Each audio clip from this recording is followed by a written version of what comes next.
আমরা আজকে ভরবেগের সংরক্ষণশীলতা নীতি নিয়ে আলোচনা করব। দেখো, আমরা যে নিউটনের সূত্রগুলো পড়ছি সেখান থেকে কিন্তু আমরা দেখতে পাইছি যে কোনো একটা বস্তুর উপর যদি বল প্রয়োগ করা না হয় তাহলে ওই বস্তুর ভরবেগের কোনো পরিবর্তন হবে না। আর যদি বস্তুর উপরে বল কাজ করে তাহলে বস্তুর ভরবেগের পরিবর্তন হবে। আর ভরবেগের পরিবর্তনের হারটাই ওই প্রযুক্ত বলের সমান হয়। নিউটনের প্রথম এবং দ্বিতীয় সূত্র থেকে এই সিদ্ধান্তগুলো আমরা দেখছি কিন্তু অলরেডি। এটা ছিল একটি বস্তুর ক্ষেত্রে। যদি একটা বস্তু থাকে, সেই বস্তুতে যদি বল কাজ না করে তাহলে ওই বস্তুর ভরবেগের কোনো পরিবর্তন হয় না। আর যদি বল কাজ করে তাহলে ওই বলটা বস্তুর ভরবেগের পরিবর্তনের হারের সমান হয়। ঠিক আছে? এখন আমরা যেটা শিখবো সেটা হচ্ছে কি, একটা সিস্টেম। এখন কথা হচ্ছে সিস্টেম কি? সিস্টেম হইতেছে একাধিক বস্তুর সমষ্টি, যে অনেকগুলো বস্তু মিলে একটা সিস্টেম তৈরি করে। এখন কোন সিস্টেমের উপর যদি প্রযুক্ত বাহ্যিক লব্ধি বল শূন্য হয় তাহলে ওই সিস্টেমের মোট ভরবেগের কোনো পরিবর্তন হবে না। এখন কিন্তু বস্তু নিয়ে আলোচনা না, এখন কি সিস্টেম নিয়ে। তাহলে ধরো দুইটা বা তিনটা বস্তু মিলে একটা সিস্টেম তৈরি করছে, ওই তিনটা বস্তুর উপরে কোনো বাহ্যিক বল কাজ করতেছে না, বা বাহ্যিক বল কাজ করলেও লব্ধি বাহ্যিক বল শূন্য হইতেছে। তাহলে কোন সিস্টেমের উপর প্রযুক্ত বাহ্যিক লব্ধি বল শূন্য হলে ওই সিস্টেমের মোট ভরবেগের কোনো পরিবর্তন হবে না। কোন সিস্টেমের মধ্যে যে বস্তুগুলা আছে সেই বস্তুগুলা নিজেরা একে অপরকে কি করতে পারে, বল প্রয়োগ করতে পারে, কোনো সমস্যা নাই। কিন্তু বাইরে থেকে বল থাকা যাবে না। সিস্টেমের ভেতরে যখন বস্তুরা একে অপরকে বল প্রয়োগ করবে, আমরা জানি প্রত্যেক ক্রিয়ারই সমান ও বিপরীত প্রতিক্রিয়া আছে, তখন ওই একটা অপরটাকে ক্যান্সেল করে দিবে।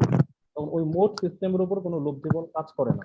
তাহলে এটা আমরা উদাহরণের সাহায্যে একটু দেখার চেষ্টা করি। তোমরা এগুলো 9-10 থেকে পড়ে আসতেছো। আচ্ছা, তোমরা নিজেদেরকে মিউট রাখো, একটা সাউন্ড আসতেছে তোমাদের এখান থেকে। যদি কোশ্চেন করার দরকার হয় তখন আনমিউট করে কোশ্চেন করো। আচ্ছা দেখো, ধরো একটা বস্তু আছে, এই বস্তুটার ভর হচ্ছে m1। এই বস্তুটা এইদিকে e1 বেগে যাচ্ছে। এখানে আরেকটা বস্তু আছে m2। এই বস্তুটা এইদিকে u2 বেগে যাচ্ছে। ঠিক আছে? এখন আমরা ধরে নিলাম u1 is greater than u2। তাহলে u1টা u2 এর চেয়ে বড়। তাহলে দেখো দুইটা বস্তু আছে, দুইটাই কি এদিকে যাচ্ছে, একটা কি বেশি বেগে যাচ্ছে, একটা অল্প বেগে যাচ্ছে। তাহলে দেখো পিছনেরটা কি বেশি বেগে যাচ্ছে, সামনেরটা অল্প বেগে, একসময় কি তারা একে অপরকে ধাক্কা দিবে, ঠিক না? এর বেগটা হচ্ছে বেশি, এর বেগটা হচ্ছে কম। তাহলে এক সময় এই দুইটা বস্তু একে অপরকে কি করবে, ধাক্কা দিবে। তাহলে ধাক্কা দেওয়া মানে কি, এই যে এরকম তাদের মধ্যে একটা সংঘর্ষ হবে। সংঘর্ষ হইলো। সংঘর্ষ হওয়ার পরে ধরলাম এই m1 বস্তুর মধ্যে একটা বেগ আসলো, সেটা হচ্ছে v1। আর এই m2 বস্তুটার মধ্যে আরেকটা বেগ আসলো, সেটাকে আমরা বললাম v2। ঠিক আছে? তাহলে দুইটা বস্তু আছে m1 এবং m2, এই দুইটা বস্তুর মধ্যে সংঘর্ষ হইলো। এবং সংঘর্ষ হওয়ার পরে এই দুইটা বস্তুর মধ্যে বেগ আসলো কি, v1 এবং v2। আর কি বেগটা হয়তোবা চেঞ্জ হয়ে যেতে পারে। এখন সেটাকে আমরা ধরে নিলাম। এখন দেখো এই m1 m2 যে বস্তু দুইটা আছে, এই বস্তু দুইটাকে আমরা একটা সিস্টেম হিসেবে যদি কল্পনা করি, এই দুইটা বস্তুকে আমরা কি হিসেবে কল্পনা করবো, একটা সিস্টেম। তাহলে আমাদের সিস্টেমে দুইটা বস্তু আছে, একটা হচ্ছে m1 বস্তু আর একটা m2 বস্তু। এখন এই দুইটা বস্তুর উপর কোনো বাহ্যিক বল আছে কি? কোনো বাহ্যিক বল কিন্তু নাই। কিন্তু একে অপরকে কিন্তু তারা বল প্রয়োগ করতেছে। দেখো তারা যখন ধাক্কা খাইতেছে তখন এই m1 বস্তু m2 বস্তুকে বল প্রয়োগ করতেছে, আবার m2 বস্তু m1 বস্তুকে সেম পরিমাণ বল বিপরীত দিকে প্রয়োগ করতেছে। তাহলে এটা হচ্ছে কি ইন্টারনাল ফোর্স বা অভ্যন্তরীণ বল, কিন্তু বাহ্যিক কোনো বল নাই এই সিস্টেমটার উপরে। m1 m2 বস্তু মিলে যে একটা সিস্টেম তৈরি করছে, সেই সিস্টেমের উপরে কোনো বাহ্যিক বল নাই। তাহলে আমরা বলতে পারি এই সিস্টেমের সংঘর্ষের আগে যে ভরবেগ ছিল আর সংঘর্ষের পরের ভরবেগ একই হবে। ঠিক না? আমরা তো জানি ভরবেগের সংরক্ষণশীলতার নীতি অনুযায়ী কোনো সিস্টেমের মোট ভরবেগের কোনো পরিবর্তন হবে না যদি ওই সিস্টেমের উপর কোনো বাহ্যিক বল না থাকে। তাহলে এই সিস্টেমের উপর বাহ্যিক বল নাই, সুতরাং এই সিস্টেমের মোট ভরবেগের কোনো পরিবর্তন হবে না। এখন সিস্টেমের মোট ভরবেগটা কত? দেখো সংঘর্ষ হওয়ার আগে এই সিস্টেমের মোট ভরবেগ কত ছিল আমরা বের করি। m1 বস্তুর ভরবেগ হচ্ছে m1 u1, আর m2 বস্তুর ভরবেগ হচ্ছে m2 u2। ঠিক না? তাহলে এটা হচ্ছে বস্তু দুইটার ভরবেগ, তাহলে সিস্টেমটার মোট ভরবেগ হচ্ছে কি এই দুইটা ভরবেগের সমষ্টি। তাহলে এটা হচ্ছে সংঘর্ষের আগের ভরবেগ। এটাকে আমরা বলতে পারি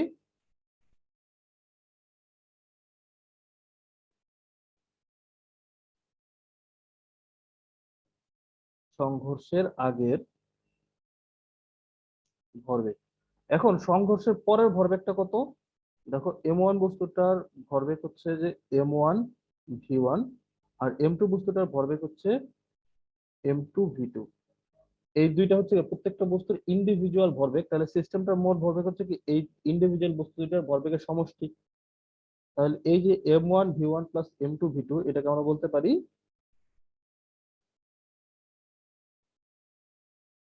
সংঘর্ষের পরের ভরবেগ। ঠিক আছে, তাহলে এখন যেহেতু এই সিস্টেমের উপর কোনো বাহ্যিক বল নাই, সেটা আমরা বলতে পারি সংঘর্ষের আগের ভরবেগ সমান সংঘর্ষের পরের ভরবেগ। ঠিক আছে, এটাই হচ্ছে ভরবেগের সংরক্ষণশীলতা নীতি। তাহলে ভরবেগের সংরক্ষণশীলতা নীতিটা আমরা কিভাবে প্রয়োগ করব? আমরা একটা সিস্টেম দেখব, সেই সিস্টেমের উপর কোনো বাহ্যিক বল আছে কিনা দেখব। যদি সেই সিস্টেমের উপর কোনো বাহ্যিক বল না থাকে, তাহলে ওই সিস্টেমের ভরবেগ সবসময় কনস্ট্যান্ট থাকবে। কোন একটা ঘটনা যদি ঘটে, ওই ঘটনা ঘটার আগে সিস্টেমের ভরবেগ ইকুয়ালস টু ওই ঘটনা ঘটার পরে সিস্টেমের ভরবেগ। এইভাবে আমরা অ্যাপ্লাই করবো আর কি ভরবেগের সংরক্ষণশীলতা নীতি। এইটুক বুঝতে পারলেই হইলো। আমরা এখন এগুলো অ্যাপ্লাই করে বিভিন্ন ম্যাথ শিখবো, বিভিন্ন টাইপের ম্যাথ শিখবো। ঠিক আছে, ম্যাথ গুলো করতে প্র্যাকটিস করতে করতে কিন্তু আমাদের আর কি সূত্রের অ্যাপ্লিকেশনটা হয়ে যাবে। আমি সরাসরি অ্যাপ্লিকেশনে চলে যাচ্ছি তাহলে। এখন দেখে এখানে কিছু কিছু কেসের কথা আমি উল্লেখ করছি। কেস আমি যদিও দেখাই দেবো, কেস ছাড়াও আমরা কিছু ম্যাথ করবো। যে কোনো ধরনের ম্যাথ আসতে পারে, ম্যাথ সলভ করতে হবে আর কি, মেন কথা এখান থেকে, তাইলে পারবা। একটা টাইপ হচ্ছে কি, দেখো এই টাইপের অঙ্কগুলো তোমরা 9 10 থেকে করে আসতেছো, বন্দুক থেকে গুলি ছোড়া বা কামান থেকে গুলি ছোড়া বা নৌকা থেকে লাফ দেওয়া। ঠিক আছে, বন্দুক থেকে যখন গুলি ছোড়া হবে, বন্দুকটা পিছনের দিকে চলে আসবে। কামান থেকে যখন গুলি ছোড়া হবে, কামানটা পিছনের দিকে চলে আসবে। নৌকা থেকে যখন লাফ দেওয়া হবে, তখন নৌকাটা পিছন দিকে চলে আসবে। ঠিক আছে, দেখো এটা কেন করতেছে।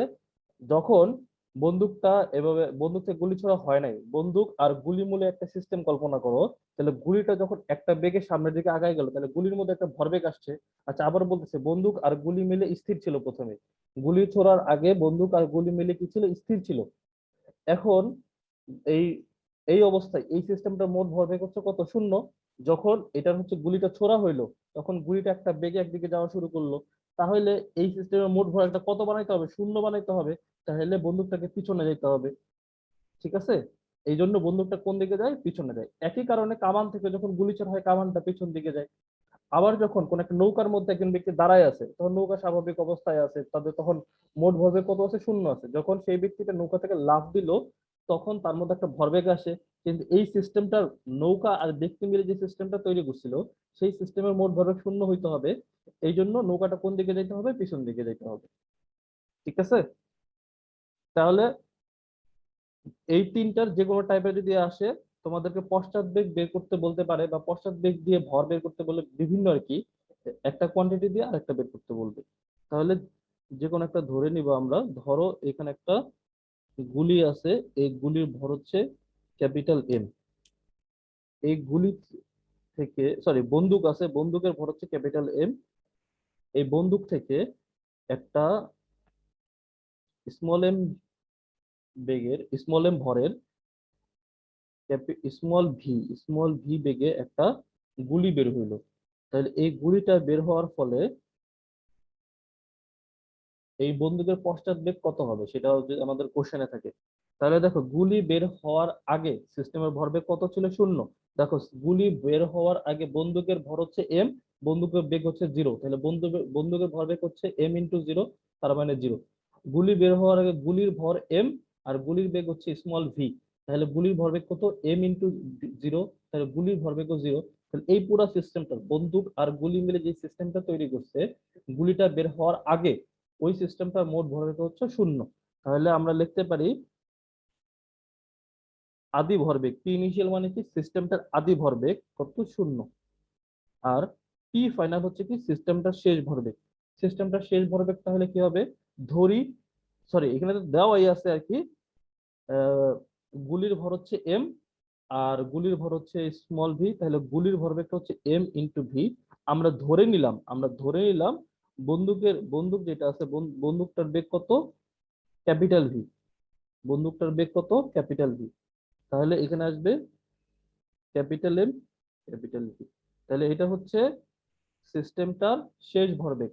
যেহেতু এই যে বন্দুক আর গুলি বের হওয়ার ফলে বাইরে থেকে কিন্তু কোনো বল আসতেছে না, এই গুলিটা যে বের হইলো এটা কিন্তু বন্দুকের ভেতরকার বলের জন্যই বের হইছে, বাইরে থেকে কিন্তু কোনো বল প্রয়োগ করা হয় নাই। তাহলে এই সিস্টেমটার উপর বাহ্যিক কোনো বল নাই, তাহলে এই সিস্টেমের মোট ভরবেগ কি থাকবে, সংরক্ষিত থাকবে। তাহলে এই সিস্টেমের আদি ভরবেগ ইকুয়ালস টু শেষ ভরবেগ। তাহলে আমরা বলতে পারি M capital V plus M small V equals to zero. এইখান থেকে আমরা বলতে পারি capital V equals to minus small M V divided by capital M. তাহলে এখান থেকে দেখো গুলির ভর আর বন্দুকের ভর দুইটাই কি ধনাত্মক, আর এই ভিটা যদি আমরা ধনাত্মক ধরি তাহলে এই ক্যাপিটাল ভি কি আসবে, ঋণাত্মক আসবে। তাহলে এখান থেকে বোঝা যাচ্ছে যে গুলির বেগের দিক বা গুলির ভরবেগের দিক আর বন্দুকের বেগের দিক পরস্পর বিপরীত দিকে হবে। গুলি যেই দিকে যাবে বন্দুকটি তার বিপরীত দিকে যাবে। তাহলে এটা গুলির ক্ষেত্রেও, কামানের ক্ষেত্রেও, নৌকা থেকে লাফ দেওয়ার ক্ষেত্রেও সেম। যখন নৌকা থেকে লাফ দেওয়ার কথা বলবে তখন আমরা নৌকার ভরটাকে ধরবো কি, ক্যাপিটাল ক্যাপিটাল এম। নৌকার বেগটাকে ধরবো ভি। আমি কিন্তু বেগ বলতেছি, পশ্চাৎ বেগ বলতেছি না। যে যখন আমরা পশ্চাৎ বেগ কথাটা ইউজ করব তখন আর মাইনাসটা আসবে না, তখন হচ্ছে যে বেগের মানটা ইউজ করতে হবে। ঠিক আছে। তাহলে নৌকার কথা যখন বলতেছি, নৌকার ভর হচ্ছে ক্যাপিটাল এম, নৌকার বেগ হচ্ছে ক্যাপিটাল ভি। তারপর ওই যে ব্যক্তিটা লাফ দিল তার ভর হচ্ছে স্মল এম, আর যে ব্যক্তিটা লাফ দিল তার বেগ হচ্ছে স্মল ভি। তাহলে সেইখান থেকে নৌকাটা কত বেগে পিছন দিকে যাবে সেটা আমরা বের করতে পারি ভরবেগের সংরক্ষণশীলতার মাধ্যমে। আশা করি এরকম আসলে তোমরা পারবা। এখন দেখো দুটি বস্তু সংঘর্ষ এবং সংঘর্ষের পরে মিলিতভাবে চলা। তাহলে এটা আসলে এর আগে যে উদাহরণটা দেখছি ওই রকমই। তাহলে ধরো দুইটা বস্তু আছে, একটা বস্তু আছে M1 বস্তু, এর বেগ হচ্ছে U1। আর একটা বস্তু আছে M2 বস্তু, যার বেগ হচ্ছে U2। যে কোনো দিকেই হইতে পারে, তারা যেই দিকেই হোক না কেন। এই বস্তু দুইটার মধ্যে ধরো সংঘর্ষ হয়েছে। সংঘর্ষ হওয়ার পরে এই M1 বস্তু আর M2 বস্তু দুইটা একসাথে মিলিত হয়ে এই দিকে আগায় যাচ্ছে। তাহলে একসাথে মিলিত হয়ে, যদি দুইটা বস্তু একসাথে মিলিত হয়ে আগায় তার মানে কি M1 বস্তুর বেগও যা, V1 বস্তুর বেগও তাই। ঠিক আছে। তাহলে সেই মিলিত বস্তুর বেগটাকে আমরা বললাম ভি। এখানে কি V1 V2 আলাদা করার দরকার নাই, কারণ দুইটা বস্তু যখন মিলিত হয়ে একসাথে চলবে দুইটা বস্তুর বেগ তো সেম হবে। এখান থেকে দেখো এই যে দুইটা বস্তুর মধ্যে যে সংঘর্ষ হইলো, তাহলে সংঘর্ষের আগের ভরবেগ আর সংঘর্ষের পরের ভরবেগ একই থাকবে। কারণ দুইটা বস্তুর মধ্যে যখন সংঘর্ষ হইতেছে বাহ্যিক তো কোনো বল কাজ করতেছে না, তারা শুধুমাত্র একে অপরকে বল প্রয়োগ করতেছে। তার মানে এখানে শুধুমাত্র অভ্যন্তরীণ বল কাজ করতেছে। তাহলে আমরা বলতে পারি সংঘর্ষের আগের ভরবেগ মানে কি ভাই, M1 U1 যোগ M2 U2, এটা হচ্ছে সংঘর্ষের আগের ভরবেগ। আর সংঘর্ষের পরের ভরবেগটা হচ্ছে M1 plus M2 into V. দেখো সংঘর্ষের পরে সিস্টেমটার মোট ভর ইন্টু সংঘর্ষের পরে সিস্টেমটার বেগ। ঠিক আছে। এইভাবে বের করব আমরা যদি দুইটা বস্তু সংঘর্ষ হয়, সংঘর্ষ একসাথে চলে। তাহলে আমরা এই যে এই উদাহরণের মধ্যে যেটা দেখছিলাম সেটারই একটা রূপ আর কি।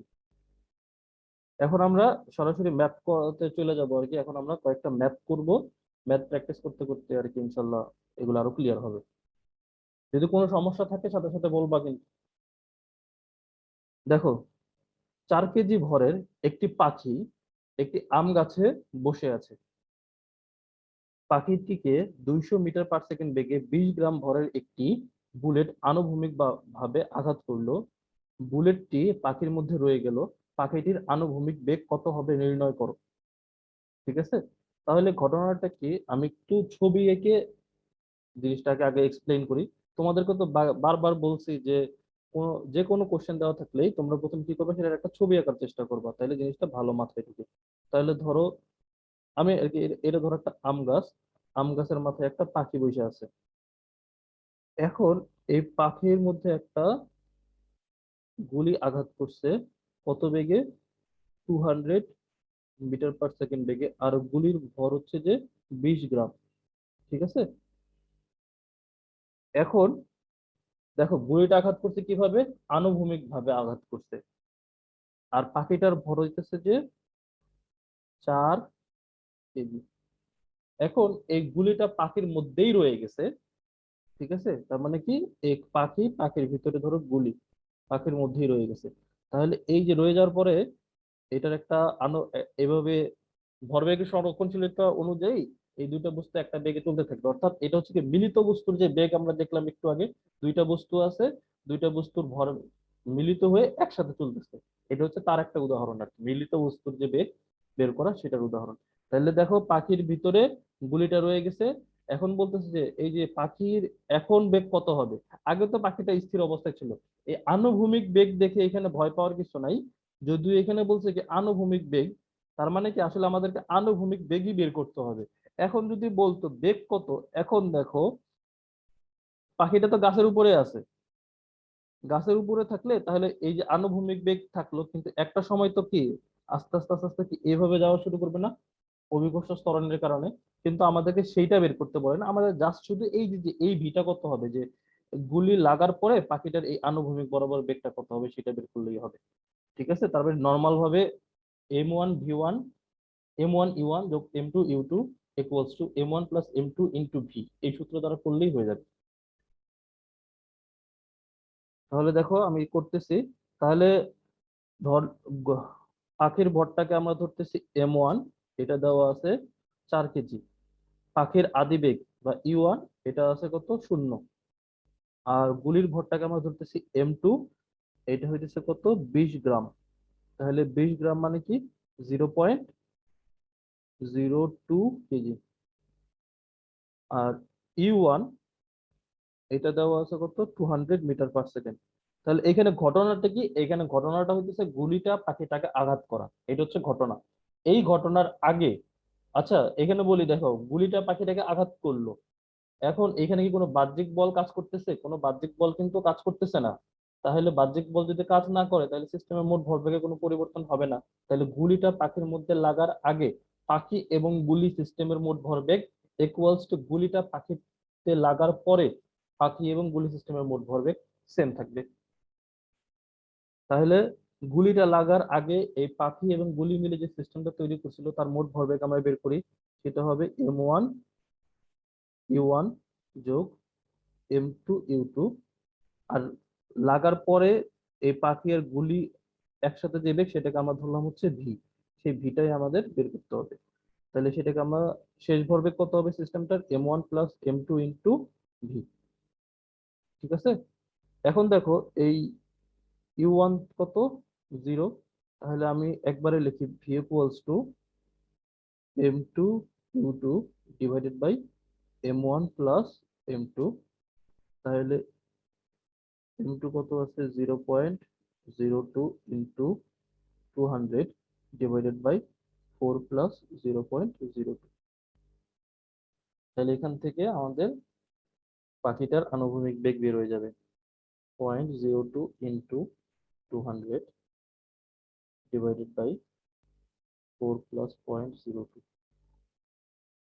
তাহলে আসলো 0.96। তাহলে 0.96 মিটার পার সেকেন্ড। তাহলে এটার অ্যান্সার এসে বললো আমাদের। তাহলে এইভাবে এইরকম ম্যাথ করতে হবে। এর পরের ম্যাথে যাচ্ছি, দেখো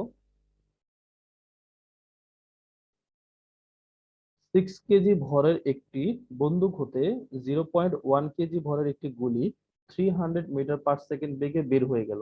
বন্দুকের পশ্চাৎ বেগ নির্ণয় করো।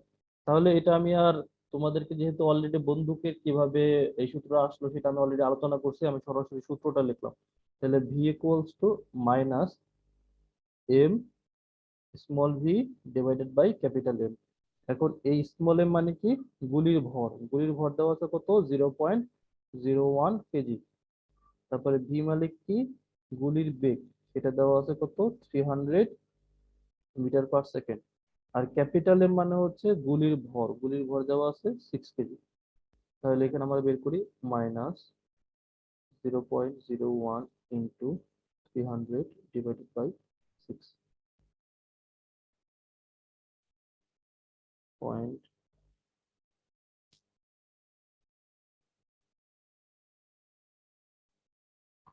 01 ইন্টু 300 ডিভাইডেড বাই 6, তাহলে এখানে আসলো মাইনাস 0.5 মিটার পার সেকেন্ড। আচ্ছা, তাহলে দেখো গুলির ভরটাকে যেহেতু আমরা পজিটিভ নিচ্ছি, এই জন্য বন্দুকের বেগটা আমাদের কি আসছে, নেগেটিভ আসছে। তাহলে আমরা যদি বলি বন্দুকের পশ্চাৎ বেগ কত, বন্দুকের পশ্চাৎ বেগ হবে 0.5 মিটার পার সেকেন্ড। তাহলে এখানে আমি তো লিখে দিই, তাহলে বন্দুকের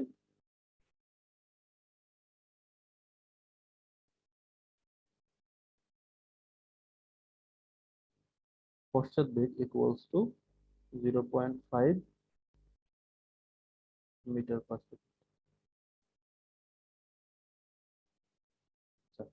এরপরেরটা দেখো, 0.3 কেজি ভরের রাইফেলের গুলি 30 মিটার পার সেকেন্ড বেগে বের হয়ে গেল। রাইফেলটি যদি 0.6 মিটার পার সেকেন্ড বেগে পশ্চাৎ দিকে আসতে চাই, তবে রাইফেলের ভর নির্ণয় করে। এখন রাইফেলের ভর মানে কি, ক্যাপিটাল এম বের করতে বলছে, ঠিক না? এখন দেখো এখানে কি কি দেওয়া আছে, গুলির ভর দেওয়া আছে 0.3 কেজি, গুলির বেগ দেওয়া আছে 30 মিটার পার সেকেন্ড, আর হচ্ছে গুলির রাইফেলের পশ্চাৎ বেগ ক্যাপিটাল ভি দেওয়া আছে। এখন আমরা যে সূত্রটা লিখছি সেখানে আমরা তো মাইনাস আনছি, তাহলে ক্যাপিটাল ভিটা কত ধরতে হবে, মাইনাস ধরতে হবে। 0.6 মিটার পার সেকেন্ড, আমাকে বের করতে হবে এম কত। ঠিক আছে, তাহলে দেখো capital V equals to minus small M V divided by capital M. তাই আমরা বলতে পারি capital M equals to minus M V divided by small V. তাহলে মাইনাস এম দেওয়া আছে 0.3 ইন্টু 30 ডিভাইডেড বাই মাইনাস 0.6। ঠিক আছে, তাহলে এই মাইনাসে মাইনাসে প্লাস হয়ে যাবে, তাহলে অ্যান্সারটা আলটিমেটলি প্লাস আসবে। 0.3 ইন্টু 30 ভাগ 0.6, তাহলে এখানে আসলো 15 কেজি।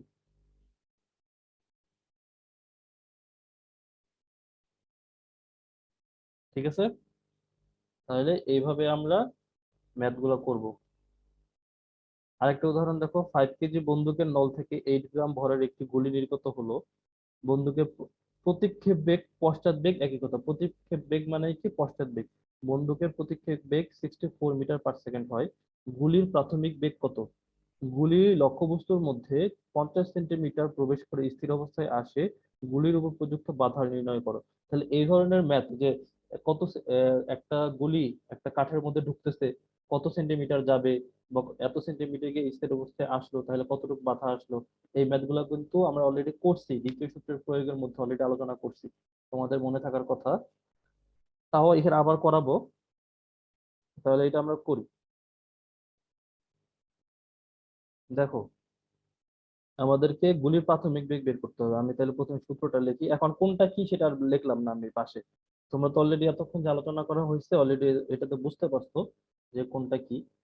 তাহলে small M V divided by capital V, আমাদেরকে বের করতে বলছে স্মল ভি। তাহলে স্মল ভি ইকুয়ালস টু, এখানে ক্যাপিটাল এম হবে, small V equals to minus capital M capital V divided by small M. তাহলে মাইনাস ক্যাপিটাল এম, বন্দুকের ভর দেওয়া আছে 5 কেজি, ইন্টু বন্দুকের বেগ দেওয়া আছে 64, তাহলে সেটা কি নিতে হবে, মাইনাস দিতে হবে। তাহলে নিচে গুলির ভর দেওয়া আছে 8 গ্রাম, তাহলে 8 গ্রাম মানে হচ্ছে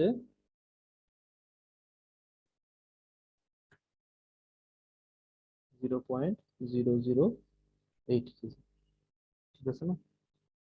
তাহলে এখান থেকে যদি আমি বের করি তাহলে অ্যান্সারটা কি আসবে, 5 ইন্টু 64 ডিভাইডেড বাই 0.00, তাহলে আসতেছে 40,000। ও আচ্ছা, এখানে সম্ভবত 64 হবে না, এইখানে জিনিসটা সম্ভবত 0.64 হবে।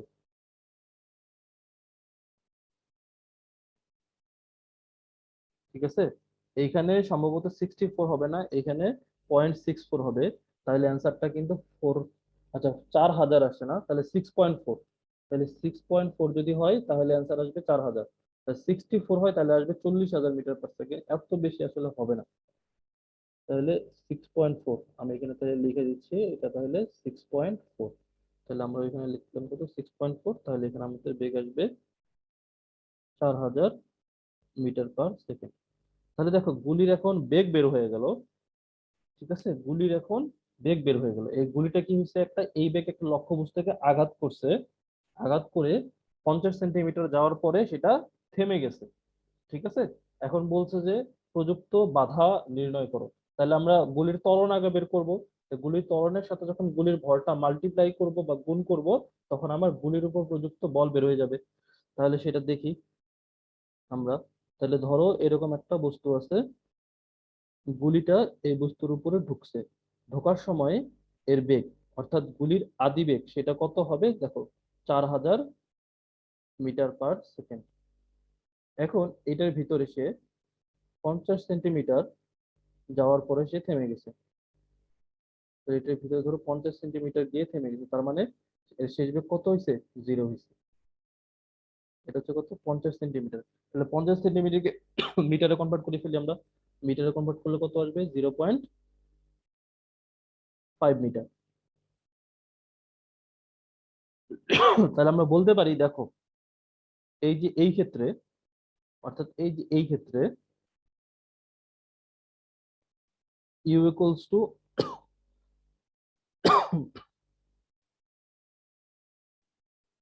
4000 metre per second, V equals to 0, S equals to 0.5 metre. তাহলে আমাকে এখানে কি বের করতে হবে, এ বের করতে হবে। এখন তাহলে আমরা কোনটা দিব, V square equals to U square plus 2as। তাহলে এখানে আমরা দিলাম V square equals to U square plus 2as। তাহলে অতএব A equals to V square minus U square divided by 2s। তাহলে এখান থেকে ভি স্কোয়ার তো 0 স্কোয়ার মাইনাস ইউ হচ্ছে 4000 এর স্কোয়ার ডিভাইড বাই 2 ইন্টু 0.5। তাহলে এখান থেকে কত আসে,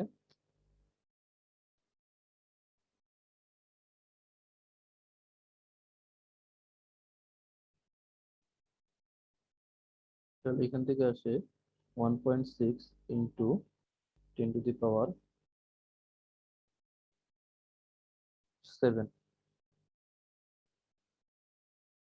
তাহলে এটা আসলো আমাদের ত্বরণ আসলো, ঠিক আছে। এটা তাহলে কি আসবে, মাইনাস আসলো আর কি, দেখো ক্যালকুলেটর হিসাব করলে এটা বের হয়ে যাবে আর কি। তাহলে এটা আসলো আমাদের ত্বরণ। এখন আমাদেরকে বের করতে হবে এই বস্তুর বল, এই বস্তুর উপর প্রযুক্ত বল। তাহলে আমরা জানি বস্তুর উপর প্রযুক্ত বল ইকুয়ালস টু ভর ইন্টু ত্বরণ, বা F equals to M A. তাহলে এম বা গুলির ভর দেওয়া আছে কত, 8 গ্রাম, বা সেটা হচ্ছে কত, 0.008 ইন্টু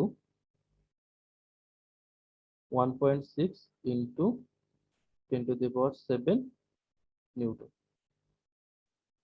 তাহলে 0.008 ইন্টু 1.6 ইন্টু 10⁻⁷, তাহলে এটা আসতেছে 1.28 ইন্টু 10⁻⁵। তাহলে এটা আসলো এর উপর প্রযুক্ত বল, ঠিক আছে। তাহলে এইভাবে আমরা এগুলো সলভ করব, এগুলো অলরেডি কিন্তু আলোচনা করা হয়েছে এগুলো কিভাবে করা লাগে। দেখো আমরা ভরবেগের সংরক্ষণশীলতার নীতি সম্পর্কে আলোচনা করছিলাম, তারপরে ভরবেগের সংরক্ষণশীলতার নীতি নিয়ে যে ম্যাথ গুলো আছে সেগুলো আলোচনা করতেছিলাম। এই ম্যাথ পর্যন্ত করা হয়েছিল আমাদের, এই গুলির বেগ, ঠিক না।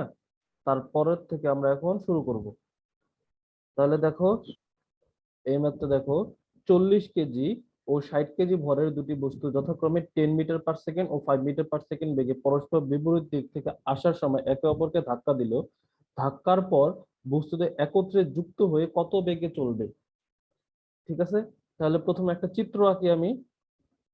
তাহলে ধরলাম এইটা একটা বস্তু আছে, এটা হচ্ছে ভর হচ্ছে 40 কেজি, এই বস্তুটা এই দিকে যাচ্ছে 10 মিটার পার সেকেন্ড বেগে। আরেকটা বস্তু আছে যার ভর হচ্ছে 60 কেজি, যেটা তার অপোজিট দিকে যাচ্ছে, অর্থাৎ এই 40 কেজি ভরের বস্তুটা যেই দিকে যাচ্ছে 60 কেজি ভরের বস্তুটা তার বিপরীত দিকে যাচ্ছে। কত বেগে যাচ্ছে? 5 মিটার পার সেকেন্ড বেগে যাচ্ছে। ঠিক আছে, এখন এই হ্যাঁ 40 কেজি ভরের বস্তুটাকে আমি ধরলাম M1, তাহলে M1 আসবে 40 কেজি। আর 40 কেজি ভরে যে বস্তুটা আছে তার বেগটাকে আমরা ধরলাম E1, এটা আসবে 10 মিটার পার সেকেন্ড। এখন 60 কেজি ভরের যে বস্তুটা আছে তার ভরকে আমরা ধরলাম M2, M2 আসবে 60 কেজি। আর এই যে এটা একটু ভালোভাবে খেয়াল করো U2। এখন দেখো U1 হচ্ছে এই দিকে ধরছি, তার মানে এই দিকে আমি প্লাস নিছি, তার মানে এই এই এই দিকে হচ্ছে যে প্লাস, তাহলে এর বিপরীত দিকে অর্থাৎ এই দিকে তাহলে কি হবে? মাইনাস হবে। তাহলে U2টা কত হবে? -5 মিটার পার সেকেন্ড। এটাই হচ্ছে যে এখানে ট্রিক্সটা আর কি। ঠিক আছে, তাহলে U1 যদি +10 মিটার পার সেকেন্ড নেই তাহলে U2 কত নিতে হবে? -5 মিটার পার সেকেন্ড, কারণ বস্তু দুটোর বেগ কি পরস্পর বিপরীত দিকে। একটা দিক যদি পজিটিভ ধরি তাহলে আরেকটা দিক কি ধরতে হবে? নেগেটিভ ধরতে হবে। এখন দেখো এই দুইটা বস্তুর মধ্যে সংঘর্ষ হয়েছে, সংঘর্ষ হওয়ার পরে বস্তু দুইটা একসাথে হয়ে তারপরে একটা যে কোনো বেগে চলতেছে। ঠিক আছে, একসাথে হওয়ার পর বস্তু দুইটার বেগ আমি ধরলাম কত হয়েছে? ভি। এখন বস্তু দুইটা যখন একসাথে হয়েছে তাহলে একটার ভর আছে 40 কেজি আর একটার ভর আছে কত? 60 কেজি। দুইটা বস্তু একসাথে হয়ে ভি বেগে চলতেছে, তাহলে এই ঘটনাটা ঘটছে। এখন আমরা কি করব?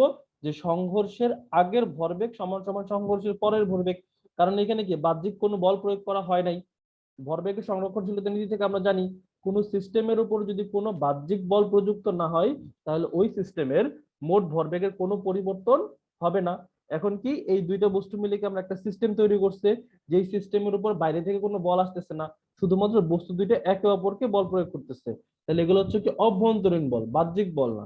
তাহলে এই বস্তু দুইটা মিলে যে সিস্টেম তৈরি করছে সেই সিস্টেমের উপরে কোনো বাহ্যিক বল নাই, তাই এই বস্তু দুইটা মিলে যে সিস্টেম তৈরি করছে ওই সিস্টেমের মোট ভরবেগের কোনো পরিবর্তন হবে না। তাহলে সংঘর্ষের আগের ভরবেগ সমান সংঘর্ষের পরের ভরবেগ। তাহলে সংঘর্ষের আগে সিস্টেমটার মোট ভরবেগ কত? সংঘর্ষের আগে সিস্টেমটার মোট ভরবেগ হচ্ছে M1 U1 যোগ M2 U2। আর তাহলে সংঘর্ষের পরে সিস্টেমটার মোট ভরবেগ কত হবে? সংঘর্ষের পরে সিস্টেমটার ভর কত? M1 plus M2। আর সংঘর্ষের পরে সিস্টেমটার বেগ কত? ভি। তাহলে এটা হবে সংঘর্ষের পরে সিস্টেমটার মোট ভরবেগ। তাহলে ভরবেগের সংরক্ষণশীলতা অনুযায়ী সংঘর্ষের আগের ভরবেগ সমান সংঘর্ষের পরের ভরবেগ।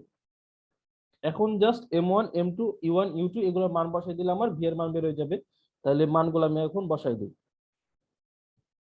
তাহলে আসলো 40 into 10 plus 60 into -5 equals to 40 plus 60 into v। তাহলে এখান থেকে দেখো কি আসলো? 400 minus 300 equals to 100 v। তাহলে 100 equals to 100 v। অতএব v equals to 1 metre per second. তাহলে ভি আসলো কত? 1 মিটার পার সেকেন্ড। তার মানে সম্মিলিত বস্তুটার বেগ হলো কত? 1 মিটার পার সেকেন্ড। তার মানে এটা আগে দেখো প্লাস আসছে, ঠিক না? প্লাস আসছে মানে কোন দিকে চলতেছে সম্মিলিত বস্তুটা? এই দিকে চলতেছে। এই যে যে বেগটা আমি প্লাস নিছিলাম এই দিকটাকে আমি প্লাস নিছিলাম, তাহলে এই দিকেই চলতেছে সম্মিলিত বস্তুটা। ঠিক আছে, যদি অ্যান্সারটা মাইনাস আসতো তাহলে সম্মিলিত বস্তুটা কোন দিকে চলতো? এই দিকে চলতো, যেই দিকে আমি মাইনাস নিছিলাম। ঠিক আছে, তাহলে এরকম অঙ্ক আসলে পারবা আশা করি। এরপরের অঙ্কটা দেখো, 2500 কেজি ভরের একটি গাড়ি 40 কিলোমিটার পার আওয়ার বেগে ধাবমান 1 × 10⁴ কেজি ওজনের একটি ট্রাকের সাথে সম্মুখ সংঘর্ষের পরে ট্রাকের উপরে উঠে গেল। সংঘর্ষের পর গাড়ি সহ ট্রাকটি 12 কিলোমিটার পার আওয়ার বেগে অগ্রসর হলে গাড়ির বেগ নির্ণয় করো। আচ্ছা, এখানে যেহেতু কিলোমিটার পার আওয়ার আছে সবগুলাই, তাই আমি এই বেগটাকে কিলোমিটার পার আওয়ারেই রাখবো, metre per second metre per সেকেন্ডে কনভার্ট না করি। ঠিক আছে, তাহলে আমার অ্যান্সারটা কিসে আসবে, কিলোমিটার পার আওয়ারে আসবে। তাহলে এটা আমি আর মিটার পার সেকেন্ডে কনভার্ট করতেছি না। তার মানে দেখো, তাহলে এটা চিত্রের মাধ্যমে একটু দেখানোর চেষ্টা করি। তাহলে ধরো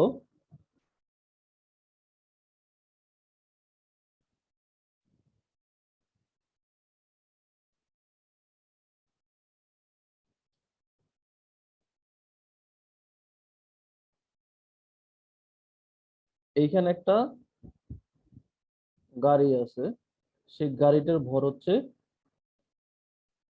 2500 কেজি।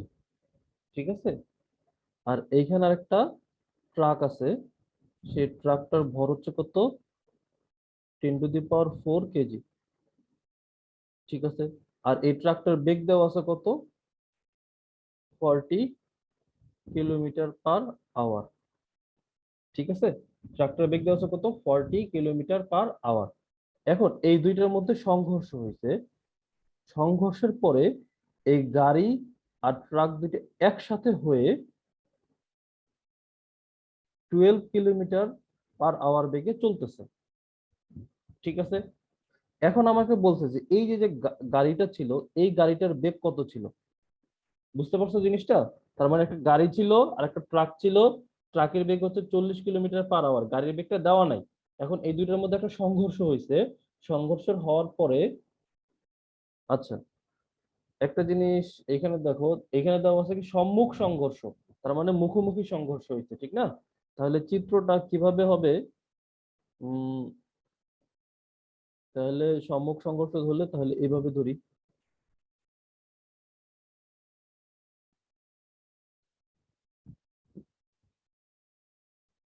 এটা হবে 40 কিলোমিটার পার আওয়ার। আচ্ছা, সম্মুখ সংঘর্ষ বলছে যেহেতু, শুধু আবার আগে চিত্রটা ভালো করে। তাহলে এইখানে একটা ট্রাক আছে, সেই ট্রাকের ভর হচ্ছে 10⁴ কেজি। সেই ট্রাকটা যাচ্ছে কত বেগে, 40 কিলোমিটার পার আওয়ার বেগে যাচ্ছে। এইখানে একটা গাড়ি আছে, সেই গাড়ির ভর হচ্ছে 2500 কেজি। এই গাড়িটা একটা বেগে যাচ্ছে, সেটা দেওয়া নাই। তারপর এই দুইটার মধ্যে সংঘর্ষ হইলো, সংঘর্ষ হওয়ার পরে এই বস্তু দুইটা একসাথে চলতেছে, কত বেগে চলতেছে, 12 কিলোমিটার পার আওয়ার বেগে চলতেছে। এখন আমাদেরকে প্রশ্ন করছে যে এই গাড়িটার বেগ কত। ঠিক আছে, তাহলে ট্রাকের ভরটাকে আমরা ধরি M1, আর ট্রাকের যে আদি বেগ ছিল সেটাকে ধরি U1, আর গাড়ির ভরটাকে আমরা ধরি M2, আর গাড়ির যে আদি বেগ ছিল সেটাকে আমরা ধরি U2।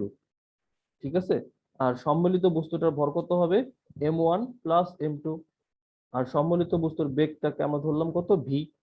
ঠিক আছে, তাহলে V ইকুয়ালস টু কত, 12, U1 ইকুয়ালস টু কত, 40, M1 ইকুয়ালস টু কত, 10⁴, আর M2 ইকুয়ালস টু কত, 2500। এখন আমাদেরকে M1 প্লাস M2 তাহলে কত, 10⁴ প্লাস 2500।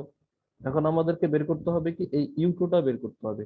তাহলে দেখো, এই ট্রাক আর গাড়িটার মধ্যে সংঘর্ষ হওয়ার আগে তাদের ভরবেগ ইকুয়ালস টু ট্রাক এবং গাড়িটার মধ্যে সংঘর্ষ হওয়ার পরে তাদের মোট ভরবেগ। তাহলে এই ট্রাক আর গাড়ি মিলে যে সিস্টেমটা তৈরি করলো, সেই সিস্টেমের কি সংঘর্ষের আগের ভরবেগ সমান সমান সংঘর্ষের পরের ভরবেগ। সংঘর্ষের আগের ভরবেগটা কি, M1 U1 যোগ M2 U2 ইকুয়ালস টু, সংঘর্ষের পরের ভরবেগটা কি, M1 plus M2 into V. ঠিক আছে, এটা পাবো এটা আর করা দিতে হবে না? আচ্ছা, এখন এখান থেকে বের করবো কি, U2 টা বের করবা। দেখবো U2 টা একটা মাইনাস আসবে। U2 টা মাইনাস আসবে কেন, কারণ দেখো আমি এই যে U1 টা কি ধরছি, প্লাস ধরছি, তাহলে U2 টা অবশ্যই কি আসতে হবে, মাইনাস আসতে হবে, ঠিক না? কারণ U1 আর U2 টা কি পরস্পর বিপরীত দিকে আছে।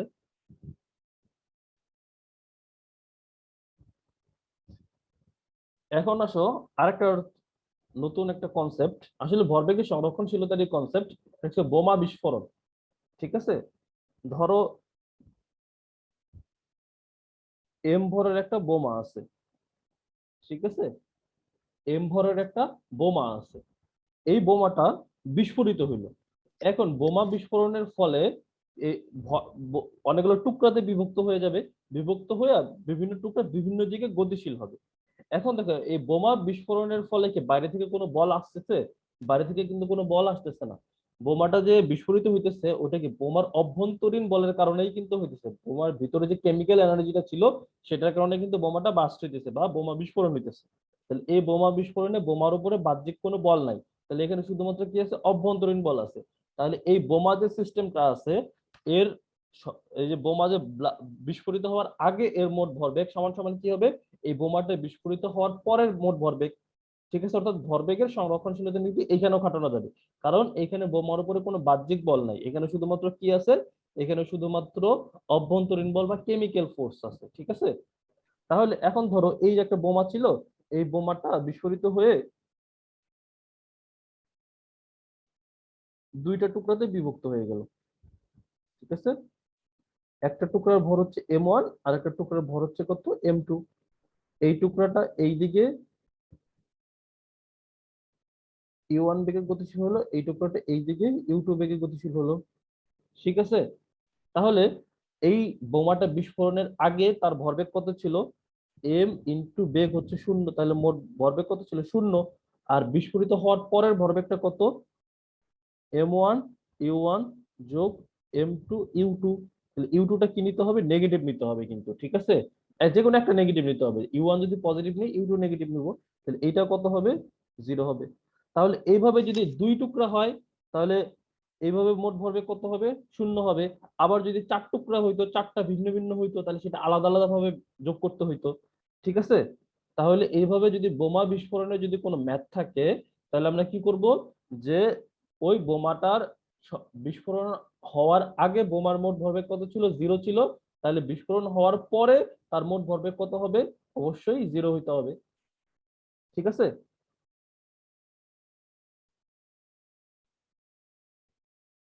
দেখো এখানে একটা উদাহরণ দেওয়া আছে। 30 কেজি ভরের একটি শেল 48 মিটার/সেকেন্ড বেগে উড়ছে। শেলটি বিস্ফোরিত হয়ে দুই দুই টুকরা হলো। 18 কেজি ভরের টুকরাটি স্থির হয়ে যায় এবং বাকি টুকরাটি উঠে যায়, বাকি অংশের বেগ কত? তাহলে দেখো এখানে যে ঘটনাটা ঘটতেছে কি, একটা শেল আছে ওই বোমার মতোই আর কি, যার ভর হচ্ছে কত? 30 কেজি। ঠিক আছে, এটা হচ্ছে যে এই উপরের দিকে উঠতেছে কত বেগে? 48 মিটার/সেকেন্ড বেগে। ঠিক আছে, তারপর এটা বিস্ফোরিত হয়ে দুইটা ভাগে ভাগ হয়ে গেছে। ঠিক আছে, একটা ভাগে কত কেজি? 18 কেজি। আর একটা ভাগে কত কেজি? তাহলে একটা ভাগ দুইটা ভাগে ভাগ হলো, একটা ভাগে যদি 18 কেজি, তাহলে বাকি ভাগটা কত হবে? 12 কেজি হবে। মোট আগে ভর কত ছিল? 30 কেজি। 30 কেজি দুই ভাগে ভাগ হয়ে হয়ে গেছে, একটা ভাগের ভর হচ্ছে কত? 18 কেজি, তাহলে বাকি ভাগটার ভর কত? 12 কেজি। ঠিক আছে, এখন দেখো এই 18 কেজি যে ভরটা আছে এটার বেগ কত হয়ে গেছে? 0 হয়ে গেছে। তাহলে আমাকে জিজ্ঞেস করছে যে এই 12 কেজি যে ভরের যে অংশটা আছে তার বেগ কত? ঠিক আছে, এই 12 কেজি ভরের যে বেগটা, অংশের যে বেগটা আছে সেটা কত, সেটা আমাকে জিজ্ঞেস করছে আর কি। ঠিক আছে, এখন দেখো এই বোমাটার আদি মোট ভর ধরলাম আমরা কত? m। আর এই সময় বেগ কত ছিল? ধরলাম u। তাহলে এই বোমাটা বিস্ফোরিত হওয়ার আগে তার ভরবেগ কত ছিল? m into U. আর বোমাটা বিস্ফোরিত হওয়ার পরে তার ভরবেগ কত? তাহলে এই যে একটা অংশ 18 কেজি অংশটা ভর ধরলাম m1, আর 12 কেজি অংশটা ভর ধরলাম কি m2। তাহলে m1 ইন্টু m1 অংশের বেগ কত? 0। আর m2 ইন্টু m2 অংশের বেগ কত আমরা ধরলাম? কত? v2 ধরিলাম। ঠিক আছে, তাহলে দেখো তাহলে এটা হচ্ছে কি বোমা বিস্ফোরিত হওয়ার আগে এর মোট ভরবেগ, বোমা বিস্ফোরিত হওয়ার পরে এর মোট ভরবেগ কত হবে? m1 into 0 plus m2 into v2। ঠিক আছে, তাহলে এখান থেকে আমাদের কি আসলো? m2v2 equals to mu। অতএব v2 equals to mu divided by m2। তাহলে m কত আসতেছে? 30 ইন্টু ইউ কত? 48। আর এখানে দেওয়া আছে m2 দেওয়া আছে কত? 12। তাহলে এখান থেকে আসবে 120 মিটার/সেকেন্ড। তাহলে এটা বুঝতে পারছো? হ্যাঁ ভাই পাচ্ছি। কঠিন কিছু না। তার মানে কি বোমা বিস্ফোরিত হওয়ার আগে বোমাটার যে মোট ভরবেগ থাকবে, বোমা বিস্ফোরিত হওয়ার পরেও বোমার সেম ভরবেগ থাকবে। বুঝা গেছে জিনিসটা?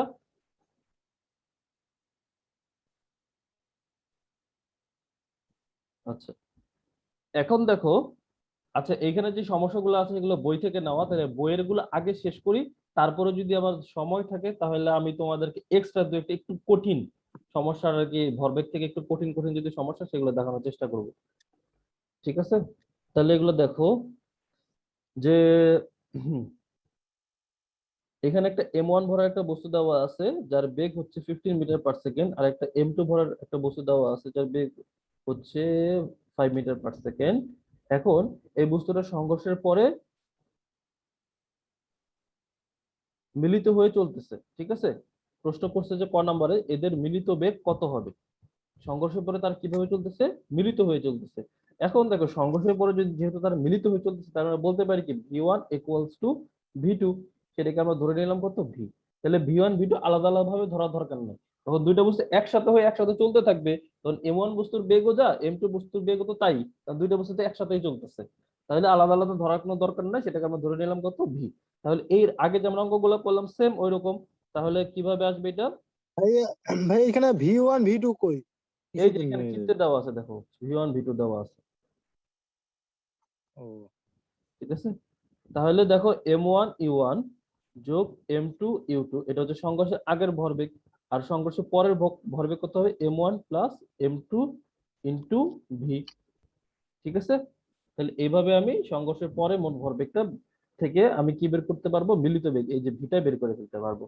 তাহলে ভি ইকুয়ালস টু কি আসবে, M1U1 যোগ M2U2 M2 divided by M1 plus. M1 plus M2। এখন এই যে একই কথা আবার M1 হচ্ছে কত 10 কেজি, আর E1 কত 15, প্লাস M2 হচ্ছে যে 20 কেজি, ইন্টু -5 নিতে হবে, এটা ঠিক না, ডিভাইডেড বাই 10 প্লাস 20। তাহলে এখান থেকে কি আসতেছে 150 মাইনাস 100 ডিভাইডেড বাই 30। তাহলে এখান থেকে আসলো আমার শেষ পর্যন্ত থাকবে 5/3। তাহলে মিলিত বস্তুর বেগ কত 5/3 মিটার পার সেকেন্ড। বুঝা গেছে, তাহলে মিলিত বস্তুর বেগটা কত আসলো 5/3 মিটার পার সেকেন্ড। এখন খ নাম্বার কোশ্চেনটা দেখো, গতিশক্তি সংরক্ষিত হবে কি, এটা যে প্রশ্ন। যদিও তোমাদেরকে এখনো কাজ ক্ষমতা ও শক্তি পড়ানো হয় নাই, তোমরা কিন্তু 9-10 থেকে পড়ে আসতেছো যে গতিশক্তি, কোন একটা বস্তুর গতিশক্তি কিভাবে বের করে। একটা বস্তুর ভর যদি হয় এম, তার বেগ যদি হয় ভি, তাহলে তার গতিশক্তি E K equals to half M. MV²। ঠিক আছে, এটা তোমরা গতিশক্তির সূত্র জানো অলরেডি, যেহেতু এটা সূত্র জানো সেহেতু এই ম্যাথটা করাই দেই। তাহলে গতিশক্তি সংরক্ষিত হবে কি, এর মানে হচ্ছে যে এই দুইটা বস্তুর মধ্যে যে সংঘর্ষ হইলো, সংঘর্ষের আগে যে গতিশক্তি ছিল আর সংঘর্ষের পরের গতিশক্তি কি সেম থাকবে কিনা, এটা হচ্ছে প্রশ্ন। ঠিক আছে, তাহলে সংঘর্ষের আগে সিস্টেমটার আমরা মোট গতিশক্তি বের করব, সংঘর্ষের পরে সিস্টেমটার আমরা মোট গতিশক্তি বের করব, দেখবো দুইটা সমান কিনা। ঠিক আছে, তাহলে সংঘর্ষের আগে সিস্টেমটার মোট গতিশক্তি কি, তাহলে দুইটা বস্তু আলাদা আলাদা ভাবে গতিশক্তি বের করতে হবে। তাহলে প্রথমে আমরা M1 বস্তুর গতিশক্তি বের করি। তাহলে M1 বস্তুর গতিশক্তিটা কত হবে, হাফ M1 বস্তুর ভর, তার মানে কত 10 কেজি, ইন্টু M1 বস্তুর বেগ কত 15 স্কোয়ার। এটা হচ্ছে M1 বস্তুর সংঘর্ষের আগের গতিশক্তি। আর M2 বস্তুর সংঘর্ষের আগের গতিশক্তি কত হবে, হাফ ইন্টু M2 দেওয়া আছে 20 ইন্টু 5 হোল স্কোয়ার। ঠিক আছে, এটা হচ্ছে এই বস্তুর দুইটা, এই সিস্টেমটার আর কি, দুইটা বস্তু মিলে এখন তো সিস্টেমের, ঠিক না। সিস্টেম মানে কি, এখানে যে দুইটা বস্তু আছে দুইটা বস্তু মিলে একটা সিস্টেম তৈরি করছে, সেই সিস্টেমটা সংঘর্ষের আগের মোট গতি শক্তি বের করতেছি আমরা। তাহলে এটা কত আসে, আমি একটু ক্যালকুলেট করে বের করি।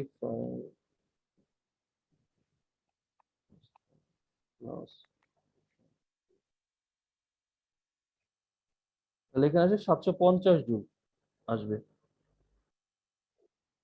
তাহলে এটা হচ্ছে কি সংঘর্ষের আগে সিস্টেমটার মোট গতিশক্তি। এখন আমরা বের করব কি সংঘর্ষের পরে সিস্টেমটার মোট গতিশক্তি। তাহলে সংঘর্ষের পরে সিস্টেমটা কি হয়েছে, দুইটা বস্তু একসাথে হয়ে মিলিতভাবে চলতেছে। তাহলে মিলিতভাবে চলতেছে তার মানে কি হাফ ইন্টু মিলিত বস্তুর ভর ইন্টু মিলিত বস্তুর বেগের স্কয়ার। তাহলে মিলিত বস্তুর ভরটা কত 30, ইন্টু মিলিত বস্তুর বেগ আমরা আগের সূত্রে বের করছি 5/3। তাহলে এখানে আসবে ভি এর জায়গায় 5/3 হোল স্কয়ার। তাহলে এখান থেকে আমরা মিলিত বস্তুর বেগ গতিশক্তি বের করব।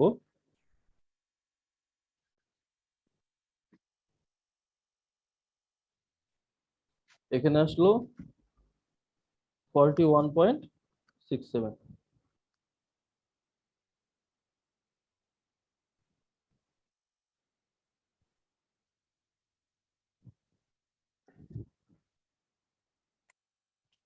ঠিক আছে, তাহলে দেখো এই সিস্টেমটার সংঘর্ষের আগের গতিশক্তিটা কি 750 জুল।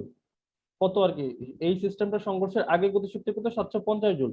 এই সিস্টেমটার সংঘর্ষের পরে গতিশক্তি কত 41.67 জুল। তাহলে অবশ্যই কি সংঘর্ষের আগে গতিশক্তি বেশি ছিল, সংঘর্ষের পরে গতিশক্তি কমে গেছে।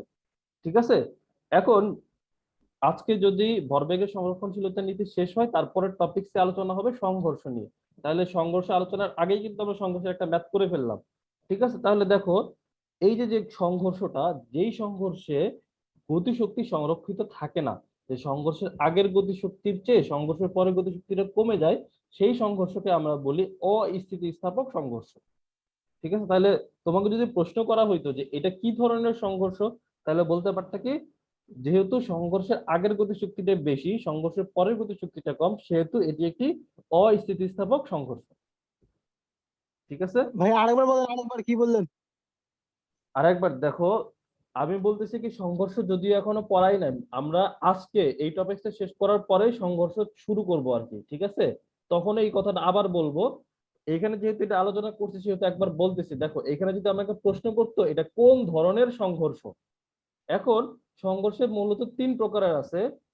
এটা হচ্ছে অস্থিতিস্থাপক, পূর্ণ অস্থিতিস্থাপক সংঘর্ষ আর কি। ঠিক আছে, সংঘর্ষের আগের গতিশক্তির চেয়ে যদি সংঘর্ষের পরের গতিশক্তি কমে যায়, তাহলে সেই ধরনের সংঘর্ষকে আমরা বলি অস্থিতিস্থাপক সংঘর্ষ বা ইন ইলাস্টিক কলিশন। ঠিক আছে, এটা হচ্ছে অস্থিতিস্থাপক সংঘর্ষ।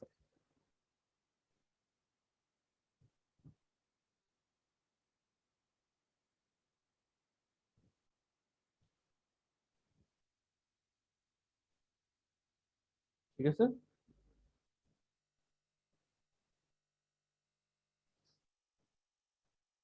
দেখো ক নাম্বার বলের ঘাত কি, এগুলো তো হচ্ছে যে আগে পড়ানো হয়েছে।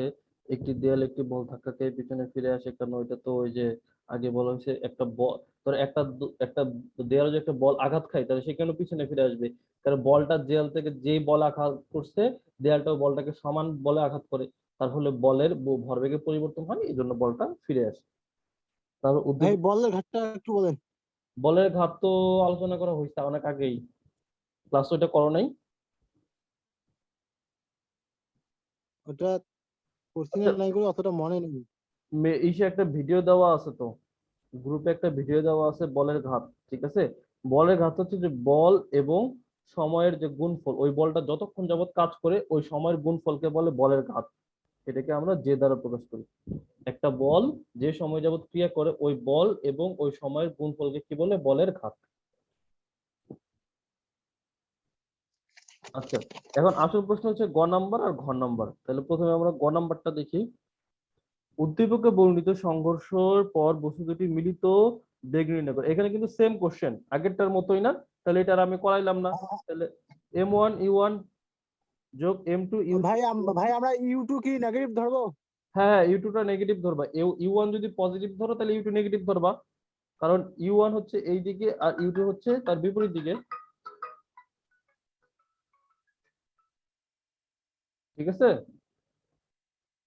ইউ1 যদি পজিটিভ ধরি আমরা তাহলে ইউ2টা অবশ্যই নেগেটিভ ধরতে হবে, কারণ ইউ1 আর ইউ2 পরস্পর বিপরীত দিকে।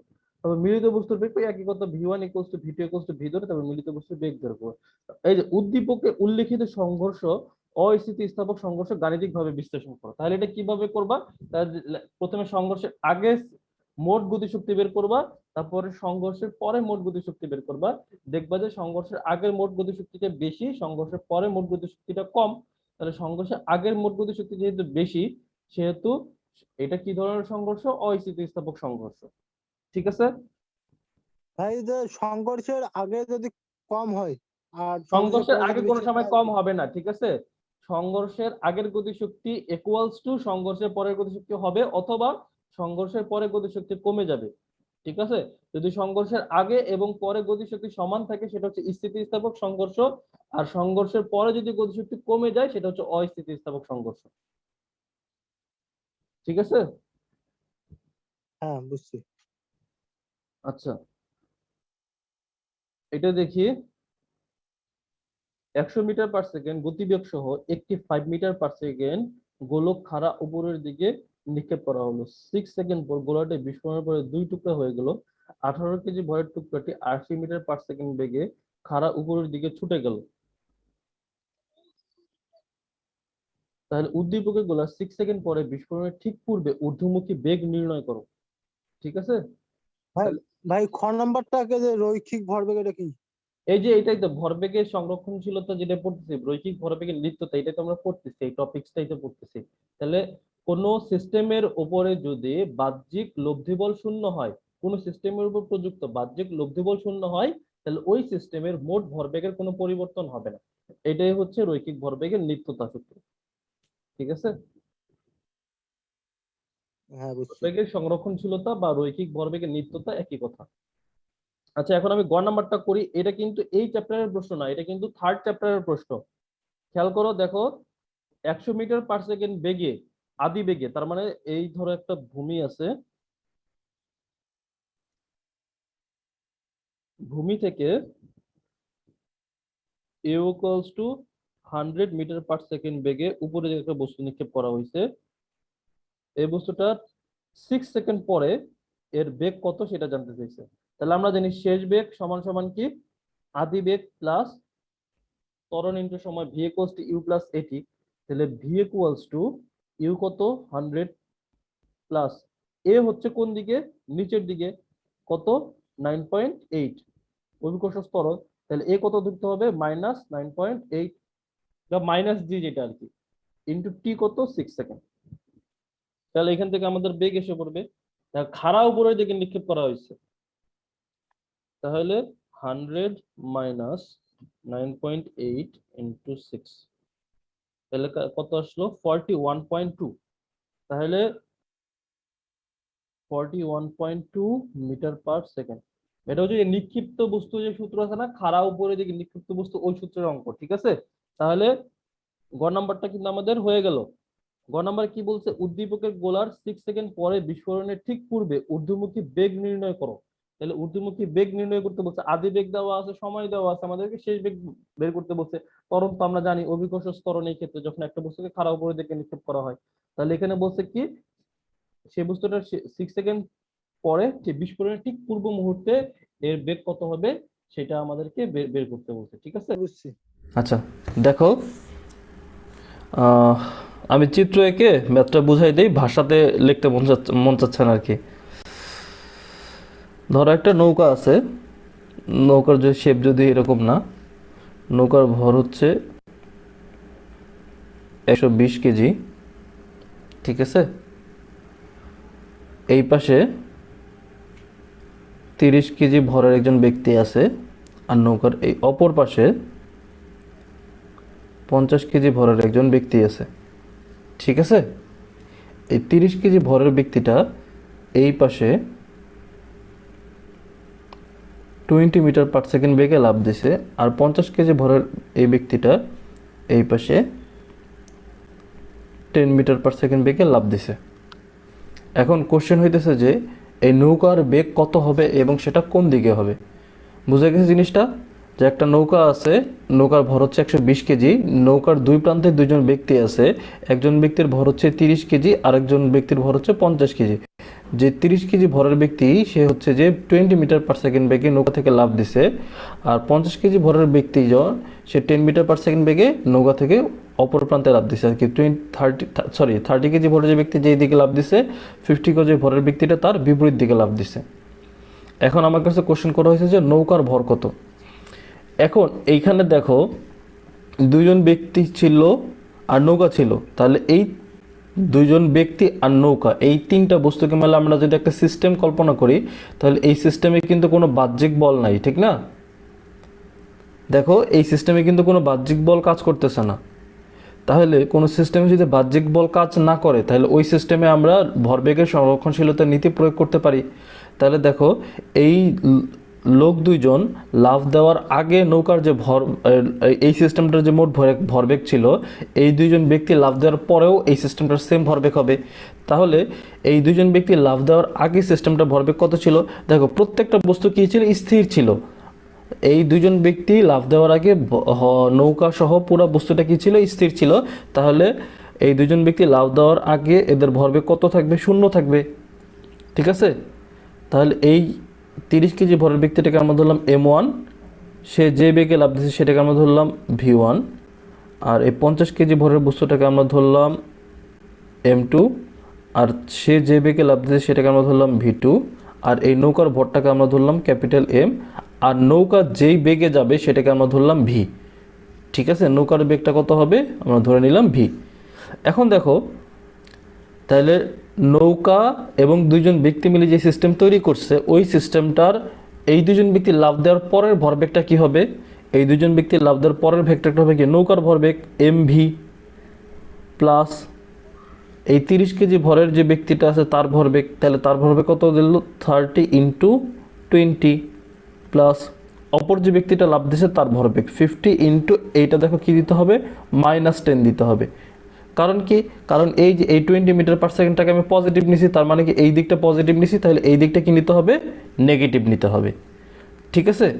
এখন আমার অ্যান্সারটা যদি ভিটা পজিটিভ আসে তার মানে নৌকাটা কোন দিকে গতিশীল হবে? এই দিকে। আর ভিটা যদি নেগেটিভ আসে তাহলে নৌকাটা কোন দিকে গতিশীল হবে? এই দিকে। এখান থেকে তাহলে দেখো আসতেছে কি MV plus 600 minus 500 equals to 0, বা V equals to minus 100 divided by M, বা 100 divided by 120 মাইনাস আছে সামনে, তাহলে মাইনাস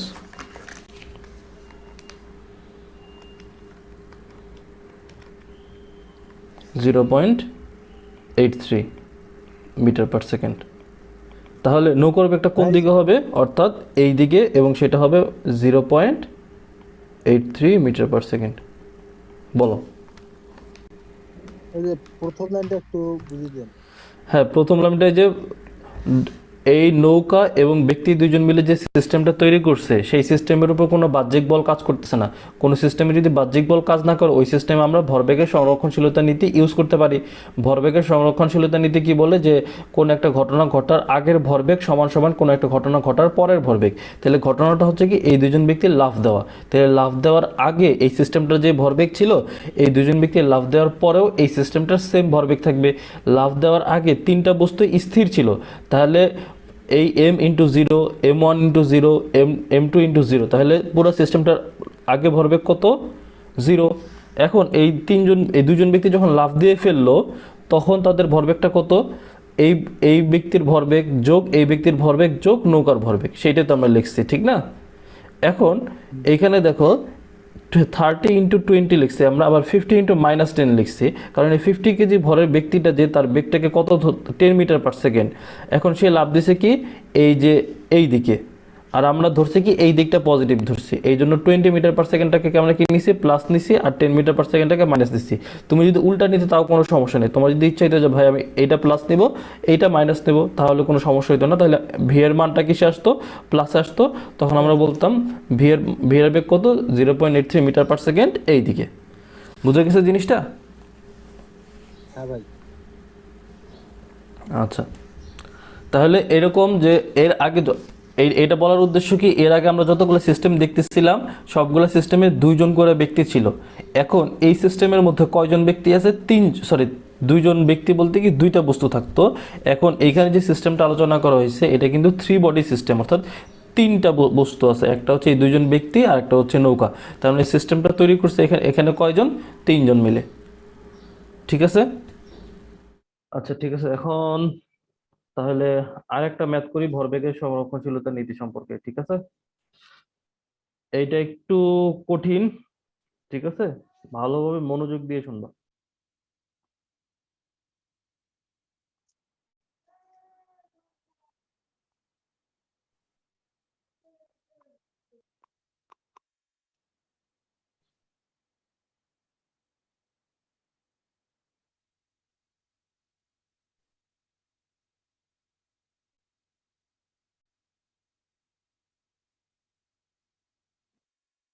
একটা বস্তুকে ভূমির সাথে 60 ডিগ্রি কোণে নিক্ষেপ করা হয়েছে, যেহেতু প্রাসের গতি পড়াইছি সেহেতু সেই প্রাসের কনসেপ্ট প্লাস ভরবেগের সংরক্ষণশীলতার কনসেপ্ট মিলে এই অঙ্কটা, ঠিক আছে। একটা বস্তুকে ভূমির সাথে 60 ডিগ্রি কোণে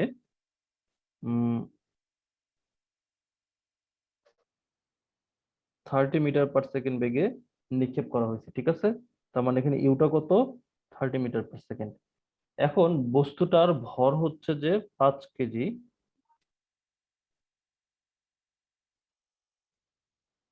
ঠিক আছে। সর্বোচ্চ উচ্চতায় পৌঁছে বস্তুটা দুই ভাগে ভাগ হয়ে যায়। কি, ধরো একটা বলকে ভূমির সাথে 60 ডিগ্রি কোণে 30 মিটার/সেকেন্ড বেগে নিক্ষেপ করা হলো, সর্বোচ্চ উচ্চতায় পৌঁছে বস্তু দুটি সমান দুই ভাগে ভাগ হয়ে যায়, ঠিক আছে। একটি অংশ সাথে সাথে স্থির হয়ে যায়, বুঝা গেছে। তাহলে ঘটনাটা কি, সর্বোচ্চ উচ্চতায়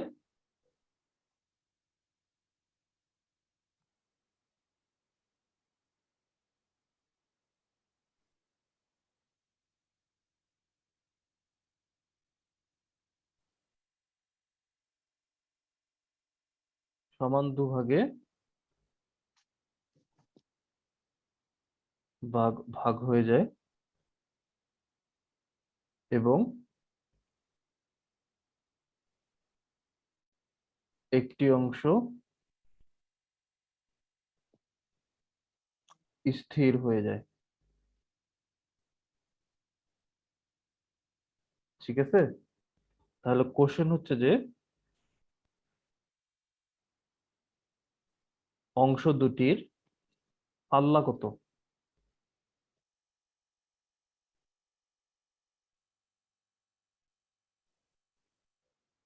ঠিক আছে, এখন দেখো যদি আমাকে এরকম ভাগ হওয়ার কোনো কাহিনী না বলতো তাহলে কিন্তু আমরা পাল্লা সরাসরি বের করে ফেলতে পারতাম, ঠিক না। এই যে এটা হচ্ছে কি আনুভূমিক পাল্লা বা পাল্লা, এই যে এটাই তো পাল্লা, ঠিক না। হ্যাঁ, পাল্লার সূত্রটা কি মনে আছে? না ভাই মনে নেই। একটু মনে করার চেষ্টা করো তো। r=u²sin2θ/g, ঠিক আছে না। এটা হচ্ছে যে পাল্লা, আর যদি স্বাভাবিকভাবে যাইতো আর কি। এখন দেখো সর্বোচ্চ উচ্চতায় পৌঁছার পরে কি হয়ে গেছে, এই বস্তুটা দুই ভাগে ভাগ হয়ে গেছে, সমান দুই ভাগে ভাগ হয়ে গেছে, ঠিক আছে। এখন দেখো সব বস্তু যখন সর্বোচ্চ উচ্চতায় পৌঁছে, তোমাদের মনে থাকার কথা, প্রাসের ক্ষেত্রে সর্বোচ্চ উচ্চতায় ক্ষেত্রে শুধুমাত্র আনুভূমিক বেগটা থাকে, উলম্ব বেগটা কত হয়ে যায়, শূন্য হয়ে যায়। আর আনুভূমিক বেগটা সবসময় সেম থাকে, সেটা কত, ইউ কস থিটা, ঠিক না। এখানে ইউ কস থিটা মানে কত, ইউ মানে হচ্ছে যে 30 আর কস 60 ডিগ্রি, তাহলে কস 60 ডিগ্রি মানে হচ্ছে হাফ, তাহলে এখান থেকে আসবে 15 মিটার/, 15। ঠিক আছে। তাহলে দেখো সর্বোচ্চ উচ্চতায় শুধুমাত্র আনুভূমিক বরাবর বেগ আছে, কোনো উলম্ব বেগ নাই। তাহলে বস্তুটা যখন সর্বোচ্চ উচ্চতায় পৌঁছাইলো তখন তার বেগটা কত হইলো, আনুভূমিক বরাবর 15 মিটার/সেকেন্ড। তখন বস্তুটা হঠাৎ করে সমান দুই ভাগে ভাগ হয়ে গেল। এখন ভাগ হওয়ার পরে একটা অংশ স্থির হয়ে গেছে, তাহলে যে অংশটা স্থির হয়ে গেল, এই যে এখানে গিয়ে ধরো সমান দুই ভাগে ভাগ হয়ে গেছে, যে অংশটা স্থির হয়ে গেল সে কি এইভাবে নিচে পড়ে যাবে অভিকর্ষ বলের প্রভাবে, তার কাছে তার কোনো বেগ নাই, সে তো স্থির হয়ে গেছে, বুঝে গেছে। হুম। তাহলে যে অংশটা স্থির হয়ে গেল সেটা এভাবে নিচে পড়ে যাবে। এখন বস্তুটা সর্বোচ্চ উচ্চতায় পৌঁছায় কখন, যখন r/2 দূরত্ব আর কি, আনুভূমিক বরাবর কত উচ্চতায় থাকে, r/2 উচ্চতায় থাকে, ঠিক না, সরি দূরত্ব থাকে। আনুভূমিক বরাবর যখন r/2 অর্থাৎ রেঞ্জের অর্ধেক দূরত্ব যায় তখন কিন্তু সর্বোচ্চ উচ্চতায় পৌঁছায়, ঠিক না। কারণ বস্তু r/2 দূরত্ব উচ্চতায় উঠে আর বাকি r/2 দূরত্ব কি নিচে নামে, ঠিক না।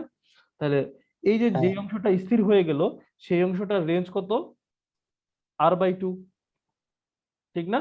তাহলে একটা অংশের আমরা রেঞ্জ পাইলাম, সেটা কত, r/2, তার মানে হচ্ছে u²sin2θ/g। এখন প্রশ্ন হইতেছে যে যে অংশটা স্থির হয় নাই সেই অংশটার রেঞ্জ কত, সেটা আমাদের এখন জানা লাগবে, ঠিক আছে। এখন যে অংশটা স্থির হয় নাই সেই অংশটার আমরা আগে কি করি, বেগটা বের করি, আনুভূমিক বরাবর বেগটা কত সেটা বের করি। এখন দেখো তোমাদেরকে আমি এর আগের দিন বলছিলাম যে আমরা কিন্তু যখন একটা বস্তু আর কি উলম্ব উপরে উঠে নিচে নামে অর্থাৎ অভিকর্ষ বল কাজ করে একটা বস্তুর উপরে, তখন কিন্তু আমরা ইয়ে ভরবেগের সংরক্ষণশীলতা নীতি ইউজ করতে পারি না। কিন্তু দেখো আনুভূমিক বরাবর কি কোনো অভিকর্ষ বল আছে? আনুভূমিক বরাবর কিন্তু অভিকর্ষ বল নাই, অভিকর্ষ বল খাড়া নিচের দিকে, আনুভূমিক নিচের দিকে। বরাবর কোনো অভিকর্ষ বল নাই, ঠিক না? তাহলে আমি আনুভূমিক বরাবর কিন্তু ভরবেগের সংরক্ষণশীলতা নীতিটা ইউজ করতে পারি। তাহলে আনুভূমিক বরাবর বস্তুটার বেগ কি ছিল? ইউ কস থিটা, ভর কত ছিল? এম, ঠিক না? ইউ কস থিটা ভর হ্যাঁ কত ছিল? এম। এবং ভাগ হয়ে যাওয়ার পরে একটার ভর হয়েছে m/2 আর একটার ভর হয়েছে m/2। এই একটা m/2 এর বেগ হয়ে গেছে 0, আর একটা m/2 এর বেগ কত সেটা আমাদেরকে বের করতে হবে, ঠিক আছে? তার মানে রাইট রাইট। আমরা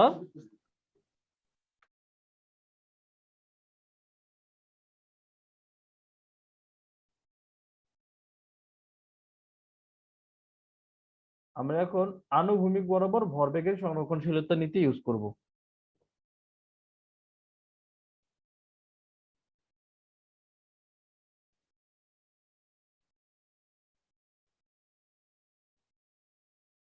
নীতি যদি ব্যবহার করি তাহলে দেখো বস্তুর ভর ইনটু আনুভূমিক বরাবর বস্তুর ভর মানে কি সিস্টেমটার ভর, ইউ সাইন থিটা। তারপর সেটা দুই ভাগে ভাগ হওয়ার পরে একটার বেগ হয়েছে কত? 0, আরেকটার বেগ আমাদেরকে জানতে হবে, সেটা আমরা ধরো নাম দিলাম কি? ভি দিলাম, ঠিক আছে? তাহলে এখান থেকে দেখো ভি এর মানটা কত আসবে? এম এম কাটা যাবে, V equals two 2u sine theta, sorry এখানে এম লিখছি, এখানে ভি হবে আর কি। তাহলে যেই অংশটা স্থির হয় নাই সেই অংশটার বেগ এখন কত? 2u sine theta. এখন দেখো সোজা কথা আর কি, বস্তু যখন বস্তুর বেগ যখন ইউ সাইন থিটা থাকতো তখন এইখান থেকে আর কতটুকু দূরত্বে যাইতো? r/2 দূরত্বে যাইতো, ঠিক না? এখন তার বেগ হয়ে গেছে কি? দ্বিগুণ, 2u cos theta, sorry U sine theta বলতেছে। বস্তুর বেগ যখন ইউ cos থিটা, এখানে আমি একটু ভুল লিখছি, এখানে এই আনুভূমিক বরাবর ইউ cos থিটা ছিল না,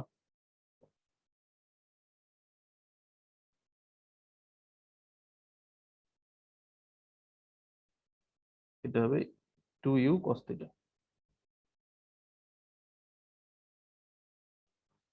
এই যে আনুভূমিক বরাবর বেগ কত ছিল? ইউ cos থিটা, তো ঠিক না? বা 15 মিটার পার সেকেন্ড, যেটাই বলি আর কি। এখন দেখো আনুভূমিক বস্তুটা ভাঙার আগে আনুভূমিক বরাবর বেগ ছিল কত? U cos theta. তাহলে বস্তুটা কোথায় গিয়ে পড়তো? এই আর দূরত্বে গিয়ে পড়তো যদি না ভাঙতো আর কি। এখন ভাঙার ফলে এই m/2 অংশটার ভর কত, বেগ কত হয়ে গেছে? 2u cos থিটা, অর্থাৎ বেগটা দ্বিগুণ হয়ে গেছে। তাহলে সে কত দূরত্বে গিয়ে পড়বে? আরো দ্বিগুণ দূরত্বে গিয়ে পড়বে, ঠিক না? এখান থেকে আর দূরত্বে গিয়ে সে পড়তো, তাহলে আনুভূমিক বরাবর বেগটা হয়ে গেছে কি? দ্বিগুণ। তাহলে আনুভূমিক বরাবর সে আর কত দূরত্বে যাবে? দ্বিগুণ দূরত্বে যাবে।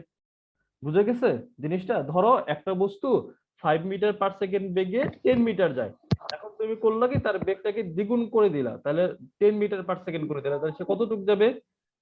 20 মিটার যাবে, ঠিক না? এটা স্বাভাবিক। তাহলে জি ভাই। বেগ ছিল আগে কত? ইউ cos থিটা, তাহলে যাইতো কতটুকু? আরো আর কি, এই অলরেডি তো r/2 গেছেই, আরো কতটুকু যাইতো? r/2 যাইতো, ঠিক না? এইটুক পথ যাইতো। এখন আমি তার আনুভূমিক বরাবর বেগটা করে দিছি দ্বিগুণ, 2u cos থিটা করে দিছি, তাহলে সে কি আরো দ্বিগুণ পথ যাবে? এর আগে যাইতো r/2, এখন যাবে কি? আরো r/2, তাহলে টোটাল কতটুকু যাবে এইখান থেকে এই পর্যন্ত? আর, ঠিক না? এইভাবে যাবে। তাহলে এই যে যে আর দূরত্ব প্লাস এখানে কতটুকু আছে? r/2। তাহলে এই যে যে যেই অংশটা স্থির হয় নাই তার রেঞ্জ কত আসলো? r প্লাস r/2, ঠিক আছে? তাহলে অপর অংশটার রেঞ্জ কত আসবে? r প্লাস r/2, বা এখান থেকে আসবে 3r/2, বা 3/2 ইন্টু আমরা জানি r এর মান কত? U square sine 2 theta divided by G. তাহলে এইখান থেকে আমরা দ্বিতীয় বস্তুটার, অর্থাৎ যেটা বেগে ছিল তার রেঞ্জ বের করছি, আর এখান থেকে আমরা যেটা বেগে স্থির হয়ে গেছে তার রেঞ্জ বের করছি, ঠিক আছে? বা আনুভূমিক পাল্লা। একটু কঠিন তোমাদের জন্য, যদি পারো আর কি ভালো, না পারলেও কোনো সমস্যা নাই। আশা করি বুঝাইতে পারছি, অতিরিক্ত যে কঠিন না তা না।